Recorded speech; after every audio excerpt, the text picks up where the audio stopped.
Hello guys welcome to my channel એટલે કે हम लोग अच्छा આપણે થોડોક આગળ વધશું ઓકે ઓકે રેડી છો? હા આપણા બંધારણના ઘડવૈયા કોણ છે?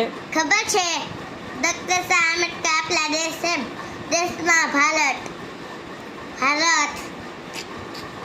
આપણા બંધારણનો સ્વીકાર ક્યારે કરવામાં આવ્યો? સ્વીકાર 26 નવેમ્બર 1949 વેરી ગુડ. બંધારણનો અમલ ક્યારે કરવામાં આવ્યો? 26 જાન્યુઆરી 1950 વેરી ગુડ. આપણું બંધારણ છે હા એને ઘડવામાં કેટલો સમય લાગ્યો? 2 વર્ષ 11 મહિના 18 દિવસ વેરી ગુડ. આપણા બંધારણમાં હાલમાં કેટલા ભાગ છે? ભાગ 25 અને આપણા બંધારણમાં અનુસૂચિ કેટલી છે? ભાગ થેન્ક યુ. આવા જ વિડીયો જોવા માટે વિહાન વગરને લાઈક કરો શેર કરો સબસ્ક્રાઈબ કરો બાય બાય.